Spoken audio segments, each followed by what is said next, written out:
Conversation about getting to be careful about our spending this festive season. Yes. But then a couple of things were coming up from our conversation. And sometimes you don't even understand why you're doing the things you're doing. You just find yourself. You find yourself doing them. Yes. Nakumbe, there are underlying things. Sure. Yet behind every behavior Yes. is a software configuration. And sometimes before you change the behavior, Yes. you have to address the underlying issues so that now you Absolutely. can be able to address the behavior. Right. Yes. And there's no way you're going to change something unless you know that it is actually there in the first place.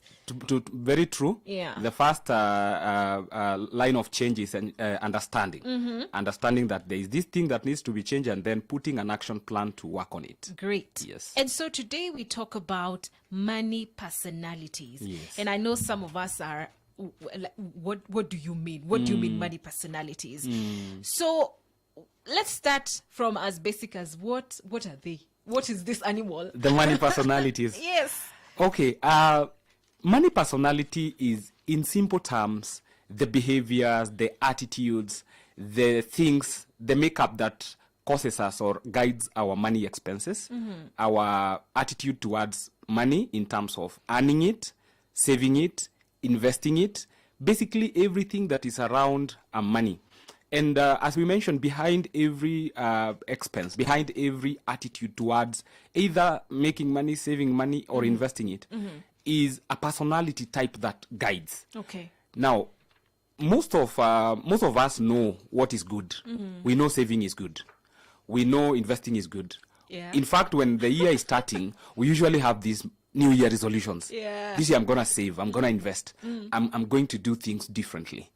But the drive, the sustaining power, it is intercepted by your behavior. It's intercepted by your money personality. So in simple terms, money personality is just the attitude and the behavior and the culture that is around our earning, our spending, our investment choices. Okay. Yeah.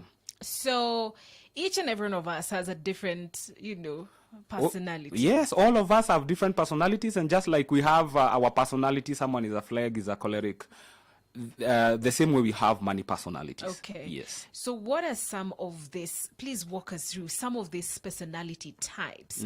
And then also let us know, but maybe I could ask this later. Okay. Are there some that are common? Yeah. Okay, so I will broadly categorize the money personalities into 5. 5. Yes. And sometimes you might find that some people are falling in between. But there are 5 major money personalities.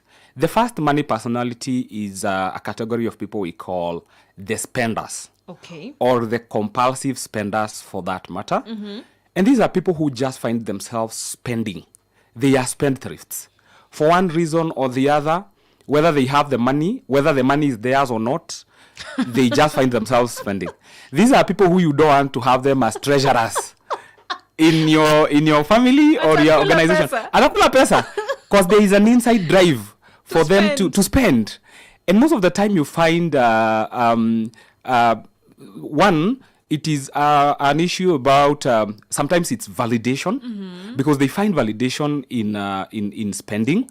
Because when I am amongst my friends, I want to feel like I'm the one who is paying the bills, who is taking care of things here and there. Sometimes it could be because of upbringing, but you just find yourself you spending.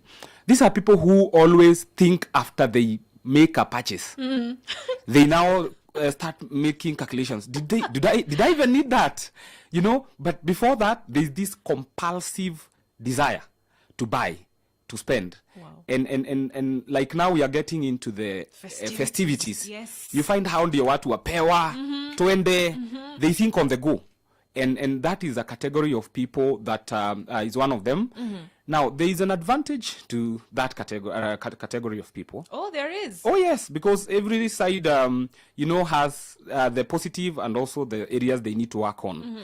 Those people are generous. They work towards ensuring that they satisfy the needs of everyone around them. Okay.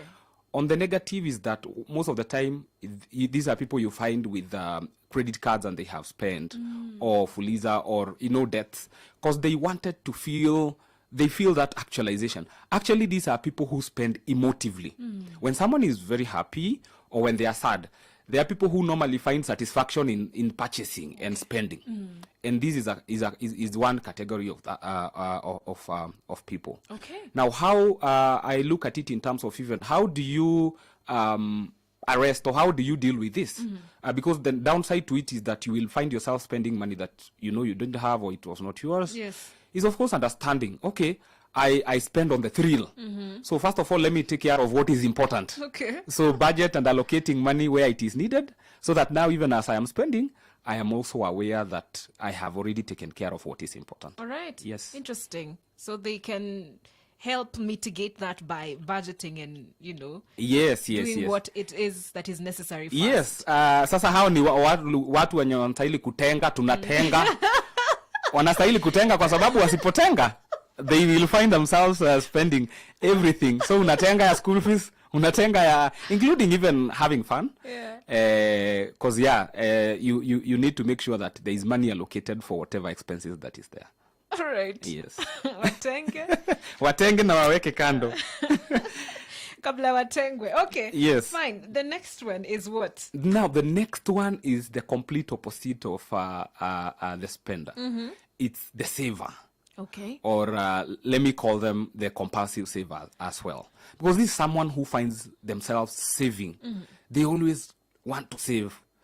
I don't know whether you have ever met someone who don't even look like the money they have. They don't spend on themselves. They just want to make sure that they go to the cheapest joints. Yeah. These are guys who even negotiate on vegetables. Hii mboga ni how much ndi 10? Nikatia shilingi 2. Tanunua 8 bob. Yes. Because they look at everything as, how can I save? Yeah. You find them in joints that they could have afforded even better places. But instinctively, you find that person is not even, they just want to save. Save. Everything is, how much did I save? Yeah. And sometimes they are not even saving for a very good purpose. It's just instinctively saving. So you find that that person is a good. The upside is that you find they are not spendthrift. They don't spend on the thrill. They don't spend on the go. They are always very calculative. But most of the time, you find that they live, a life that is not commensurate to whatever they are earning. The Bible says there is nothing that is as good as a man eating and drinking and finding merry in whatever they do. Now, they don't apply that verse. Because they don't think that spending, eating and drinking and finding merry is prudent. So now you find they are always looking at, how do I cut on expenses? They live in the most, lean lives. And you most of the time there are people we call misers. They don't want to spend. They're just mean. They are mean even to themselves. Yeah, you find this person is even mean to themselves. They also judge people who spend. Mbona huyo mtu hivi magari ni za loan. Hiyo simu. Hiyo life anaishi. And sometimes they do that because they think, if I was in that position, I would have saved. I would have done 1, 2, and 3 things. Okay. Yes. All right. Savers. All right. Let's move on. And I think Judas Iscariot was a saver.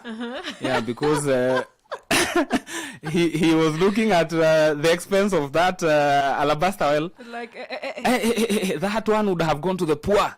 There was a better use for that money. yeah. The other one is the warrior. And when we are talking about the warrior... You mean warring? Warring. Is not a warrior, a soldier, is warring. Warring. Yes. Warring. The warrior coming from the word warring. Ooh. And this is someone who is always driven by worry. They're always worried. What if this doesn't work? What if I lose my job? What if this business doesn't work? Okay. They're always cautious. Not because they don't want to overspend or they don't want to indulge in activities that will take away their money or their investments or savings, but they are worried about the negative. They're always on the negative. Okay. So you will find that person lives a very lean life. They will always be very calculative. This is someone who even will not put money in an investment. They actually will rarely do investment. They actually prefer seeing their money in M-Pesa. In the bank. I just want to see that. I want to see this money is safe. I want to log into my banking app and see, okay, my balance is still 10,233 cents. it's still there. And that kind of a person maybe doesn't even explore whatever other options would be available for them to make money, because they are always, what if I put money there and it doesn't, or it collapses or something like that. So this person, you find they even, they could even tolerate negative working environments. They could even tolerate negative relationships, because they are worried, what if I lose my husband who is a source of my income or my job? So they tend to be driven so much by fear, and that's why they are called the warriors. The warriors. Yes. Wow. Yeah. Not a very nice one. It's not a very nice one to be. It's because now fear, the Bible says that we are not, we've not been given the spirit of fear. The spirit of fear, right? Yes. So if fear is everything that drives you, that's not of God. it's not of God. Yeah. It's not, definitely it's not of God. Okay. Yes. Number 4, is it number 4? Yes, number 4. We are looking at the compulsive money maker. Money maker. Yes, the money maker.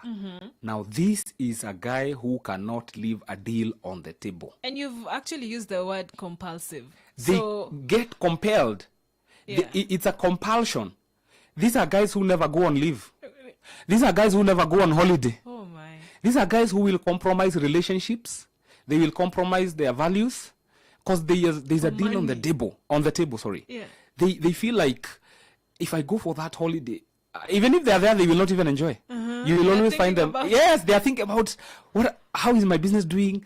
What am I missing? Because they think that I have to make money. At every given point in time, it's an opportunity for me to make money. So there's a drive for them to be able to look for opportunities for them to be able to earn. Okay. And as I mentioned, you might find sometimes they push themselves to the extreme. Yeah. Sometimes they even compromise their health. This is a person who you will find they are in 4 or 5 jobs. They have 6 businesses. Oh my. They are always attending every other conference on whatever money-making opportunity is there, just so that they can take advantage, or they can learn something that will propel them to make the next money. Wow. Yes. Okay. And finally, we have a category of people we normally call gamblers. Gamblers. Yes. Okay. This is your guy, your deal guy. Kuna kadeal na ngoja kaive. Kuna kadeal fulani. Kuna kadeal. Hao ndio watu wa madeal. You find this guy lives on the go. They are always looking at, when is the next big money coming? Okay. They are always looking for deals, for ways to make the next big money. And then they may not even be very prudent in investing or saving, because at the back of their mind is, I'll still make another one. Yeah, the way I made that the previous money, I'll definitely get another opportunity to make money. So they are always looking at how to make the next money. Now, these are categories of people who are not very patient when it comes to things like jobs, because they are always looking at entering into a business, entering into a job, that they will make it so fast, and then I exit, I move. So you find in 2 years, someone has changed jobs 15 times. You look at their CV and you're wondering, what is happening? You are a nomad. You're always on the move. And it is because instinctively, behind, you're always thinking about, there is a thrill to make the next big money. So in a nutshell, that is the 5 broad categories. As I mentioned, you could find some people are falling in between, and of course there could be others that are, you find yourself in multiple, but broadly speaking, those are the 5 money personalities. Okay. Yeah. I'm just wondering, just listening to all of them, I feel like, where does this come from? Does bringing up, upbringing, or maybe early experiences have a way of determining where we will fall? Most of the time, our money personalities originate from 2 things. It's your nature, that is your personality, and your nurture. That is how you are brought up, or the environment within which you grew up, or within which you are. Okay. So nature has a way of guiding or determining our money personalities. For example, you find a lot of sanguines are spenders, because now the thrill Right. They are people's people. Yeah. So when they are in people, they get validation from that. So that personality type is hyped by expenses. Is hyped by you have a balance of 200 shillings, but you're always looking at houses in Diani. I don't like that like this. This is 20 million. It's cheap. It's personality. It's something that is inherent in you. Okay. And other personalities are savers. They are risk averse. They are spenders. They don't want to spend a lot of money. So that is the nature. Your genes, your DNA. Then the other one is the nurture, or the environment within which you are brought up, or where you are in. Because sometimes some of us were brought up in places where the resources were very scarce. So you become very, very prudent. You don't want to spend because that is how you were brought up. Yeah. Others were brought up in an environment where there was splashing, there were, expenses, and Money is not a problem. money is not a problem. So even as you are growing, you don't realize this thing about saving. Yeah. What do you mean?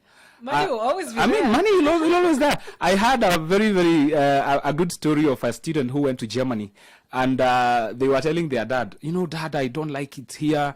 You bought me a Lamborghini, and everyone here is doing a train. The next moment, the dad says, there is $20 million. Buy yourself a train. I mean, expenses. Wow. I grew up where the money is. So what is this thing about saving? Yeah. So the nature and the nurture All right. are very, very important and integral contributors to our money personalities. Okay. Yes. And again, I'm just wondering, is it possible for one to shift from one to another? Let's say I notice that I am a spender and I feel like, no, this is getting out of hand and I want to be a little bit of a saver. Is it possible? And if so, how can that happen? The first thing is to understand your money personality. Okay. And it is very easy to do that. You look at two people earning the same salary in the same organization. One is always on the negative and the other one is always on the positive. So one is always borrowing the other. And it is as a result of their personalities. Okay. So the first thing is to understand, what is my money personality? How do I spend my money? What are my priorities, for example? How is everything around me shaping, or what is my opinion about earning, about spending, about investing? You can always figure out how your money personality based on all that. Now, once you understand your personality, because there are always upsides and downsides of every personality, then you start looking at, okay, how do I work on these negatives? For example, for someone who is a gambler, you can develop, once you understand that you're always looking for the next deal, you can develop a behavior, for example, of budgeting.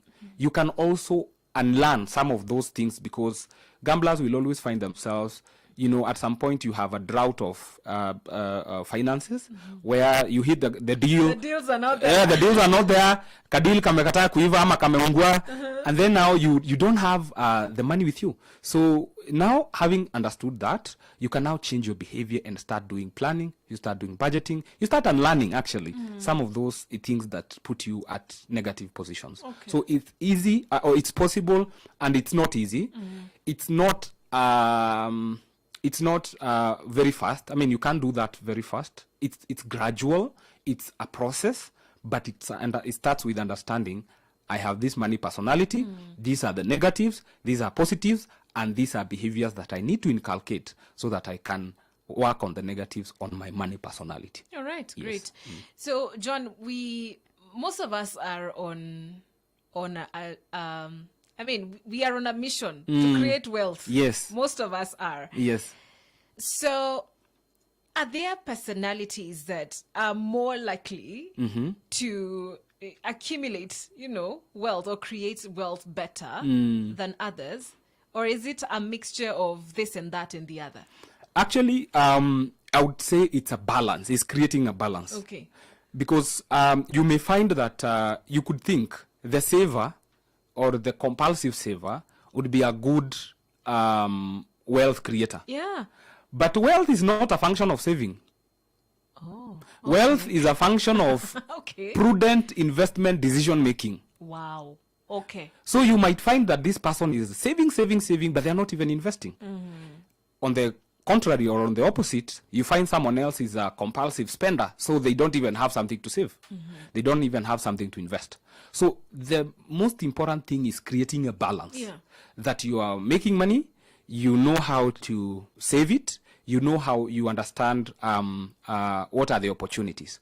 And the first thing is to be able to educate yourself. Okay. Having understood my money personalities, then I start educating myself. And of course, there are so many ways to educate yourself, including talking to personalities or people who are in the investment space, so that they can guide you. What are some of these opportunities that could be there for you? So I wouldn't say that there is a personality that is expressively, these are guys who can make money. It's just the ability to create a balance. You look at your money personality, you look at what is the positive, what is the negative, what is this thing that I need to work on, and the how. Once you understand the how, then you look at what are those platforms that I can invest in that would help me to be able to create wealth. Okay. Yes. As in your journey as a wealth creation, a wealth manager, have you seen, do you have stories? Have you seen people that have, shifted? Who you alikuwa hivi and then, Yes, I have. And some shift to the extreme. You find someone was a compulsive spender. Yeah. Now they go on the extreme of saving. Oh no. Because probably they came from a behavior or a lifestyle where they were not very happy with themselves. They used to spend, they used to finish the money before it arrives. And now I want to be very, very diligent or extremely on the extreme side in saving. So I have seen someone jump from one extreme end to the other. But of course, I have also worked with people in the course of their money personalities where we work together. As I said, changing behavior is not instant. It will take time. It will take change of behavior, change of attitude, change of activity, sometimes change of friends, change of environment. It's a continuous journey. So once you accept that it's a continuous journey, and now you look for someone who can help you walk that journey, an accountability partner or an accountability system, then you are able to change slowly by slowly. So yes, I have seen people who have changed extremely, but others again understand that this is a journey and they want to walk slowly. All right, great. And there's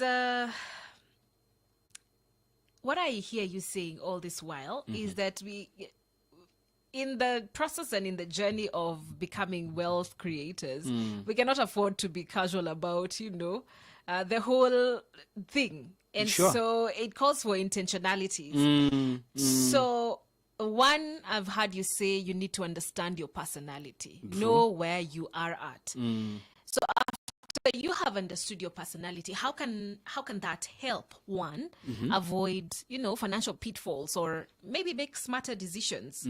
Yeah. Now, the first step to change is actually recognizing the need for change. Okay. And the need for change is, as you've mentioned, the first is understanding me, but also understanding what is it that I need to do.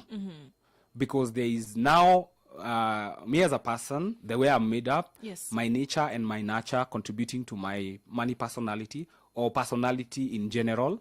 And that, of course, influences my expenditure, my earning, my investment and all that. Yes. But now the other thing is you cannot walk this journey alone. So you need to be able to find a system of accountability. Because, for example, someone who is coming from an extreme savings culture, and now they want to start, now this money I have saved, how can I invest it? How will you know that an investment is safe? How will you know that there are actually even opportunities for you to be able to invest? So that is now what calls for an accountability system. That's what calls for someone to work with an expert or someone who can be able to, someone who is in that field, who can be able to guide you. So this is not a lone ranger journey. You cannot say you are accountable to yourself. Let me tell you, Sharon, as I mentioned, you know what ails you. You know sometimes when you are in the negative, when you don't have money, the way you have a very good sermon you preach to yourself. When I get this money, I will save. I will do this. I will prioritize. But then when money comes, Yes. sense disappears, and now you are there trying to figure out everything. Before again money finishes, then you start preaching the same sermon to yourself. So that is why an accountability system is good, so that now you can be able to budget for your expenses, for your investments, for everything else that you need to budget for. All right. Yes. Great. Thank you so much, John. John Kamau is my guest today. He's a wealth manager, and we are having a conversation on money personalities. I'd love to hear from you. Do you know your money personality? How is it going? Do you feel like now, after hearing John, you want to change? Talk to me on 20933-0717-400-555 is our WhatsApp number. It's time for business. I'll be back in a few. Don't go away. Hope FM, another quality service from Christ, is the answer ministry. The Business Line. It's just business.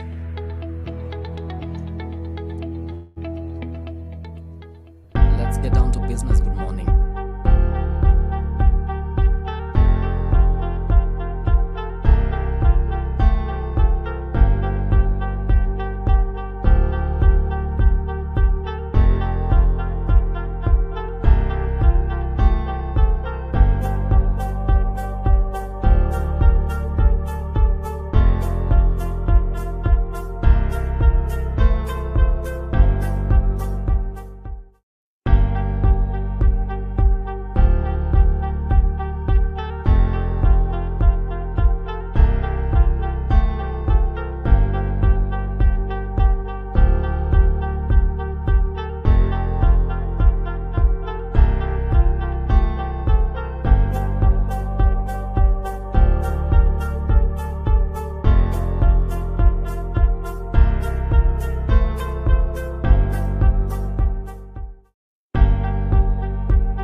It's Marvin Sapp with a dance Christmas song right there, playing on Hope FM. Listen and live. Actually, we are supposed to start saying Merry Christmas very soon. You'll be hearing it from me soon and very soon, because the Christmas season is right here with us. Good to be in your company this morning on the Corporate Hub as we have a conversation on money matters.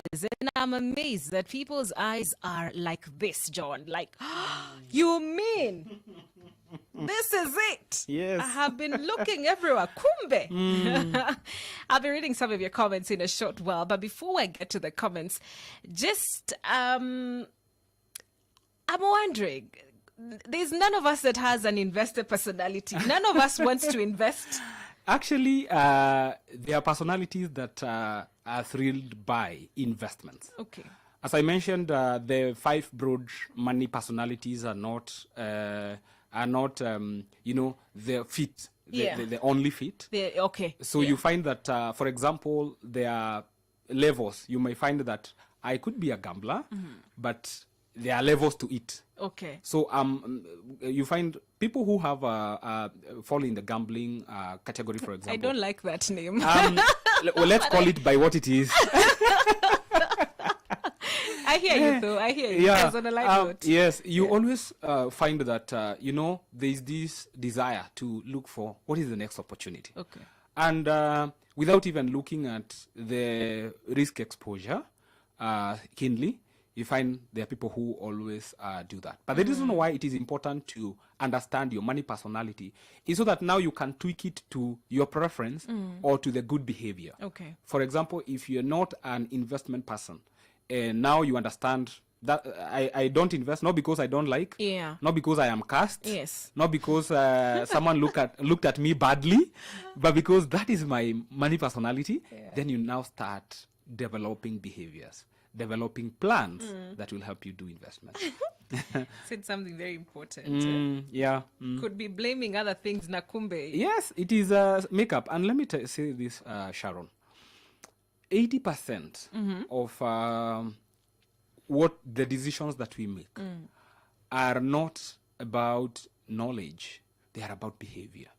Because many of us know what to do. Yeah. Many of us know what is right. But now doing it. But now doing it is where now you are intercepted by your personality. You're intercepted by your behaviors. And you find yourself, you're not doing it or you're doing it because you are driven by a force. Right. And now recognizing this is what now helps you to be able to implement some of the decisions that you come up with. Okay. Yes. And on the same note, what do you think are some of the biggest mistakes that people make when it comes to, managing their money based on personalities? I think there are quite a number of mistakes. The first one is ignoring your money personality. Because once you ignore it, then definitely you're not going to work on it. Yes. So assuming that we are living on the go or it's not important. Yes. You don't live alone. You live amongst people. So for example, if I am a father or I'm a husband. Yes. And I have this personality that doesn't augur so well, or there are negative sides to it, I'll definitely be rubbing shoulders badly with the people around me or people who are looking up to me. Yes. That is number one. Number two is the thought that my money personality is the right one.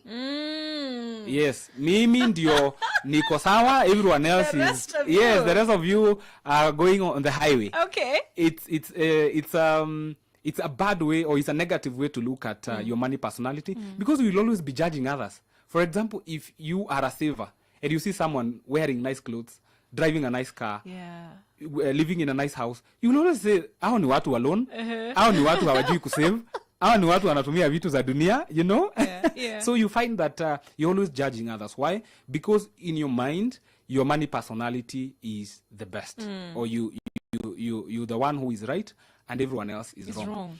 The third thing or the third mistake when it comes to money personality is not acknowledging that change is gradual. So you punish yourself. One time you are on the low because you spend everything because that is your nature. Then the next moment you want to change and jump to the extreme. And because the change is not automatic, you get frustrated. Right. So acknowledging that change is gradual. You celebrate small milestones. You are not a saver initially. You have saved 2% of your salary of your income. Oh, hooray! Give yourself a pat on the back. Yeah. Clap for yourself and, celebrate those small milestones. Yes. Because they will culminate to those big decisions that you want to make. So I think those are some of the mistakes that people make when it comes to money personalities. Okay, great. Thank you, John. Let's get to some of the comments we have right here. Beginning with Moni Auma, who's saying, now I know my money personality. It is now that she has known. I like it. Salvation has come. Salvation has come. Glory to God. And Millicent Kasiva also says that I am learning quite a lot and now I understand. The reason why. So we have been carrying issues with us and we didn't know. We didn't know because you Shida find iko yourself. wapi? Yeah, you find yourself. Unajipata tu. Yeah. Na sio kutaka. There is a compulsive. I used just those something words very intentionally. intentionally because it's a compulsive force. Right. Yeah. All right. Learning very much this morning. Thank you so much for the great conversation. Good morning, Jacob, and thank you for writing into us this morning. And good morning. You didn't leave us a name, but you say, wow, great conversation. Learning very much this morning. And I'm glad that we are learning. But we should not stop at learning, right? We should do something. Now, that's what I said. Yes. Everyone knows most people know what to do. Yeah. But now taking that step is what makes the difference between, that brings change. So now once you take that step, it's what now will bring the change that you want. Okay. Yes. In a minute or so, John, maybe you can give us your final remarks regarding this matter and any other tip you have for us this festive season. Yeah. Now, the first thing I said, understand your money personality. Yes. It will help you to be able to know. Because now we are getting into a season of festivities where We have started, actually. it's already started. here. It's here with us. Yes. And now everyone feels like, I want to spend, I need to do this. And others feel like this is a very good time to look for saving opportunities. So anything on offer, I am running with it. So understand so that you don't make the same mistakes that you have always been making. Yes. Number 2, especially for us who are in relationships. And relationships here doesn't just mean marriage. It also means even in families, at work, within colleagues, the boys club, the ladies clubs that we all are in. You need to understand how your money personalities affects others. Because if I am a spender and I marry a saver, we will always be clashing because one will always be feeling like you are going on the opposite side. So understanding that will help us to be able Strike a balance. to strike a balance. I work towards enhancing your positives and helping me to work on the negatives on my personality. Yeah. And finally,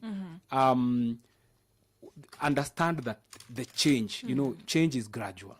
Work towards working on the negatives of your personality and make sure that you don't beat yourself. You don't want to change. You want to change overnight. It's not possible. It's gradual and it will take time. Look for an expert. Look for someone who can be able to walk you the journey. Look for an accountability system that will help you to achieve the change that you want to see. Wow. Yes. Thank you very much, John Kamau, for your valuable insights into this conversation. We appreciate your time.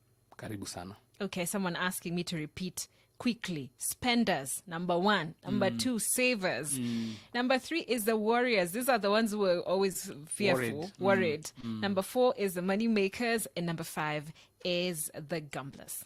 Our time is gone and we really have to wrap it up at this point, but I appreciate your company. Always a joy to have you. Join me on Activate and we will be together again tomorrow. Same time and same place. Have yourselves a lovely day. See you. Bye-bye. Sharon Aitore, Wangenya is my name. Thursday Corporate Hub. Ni biashara tu. Hope FM. It's now 9 a.m. Listen.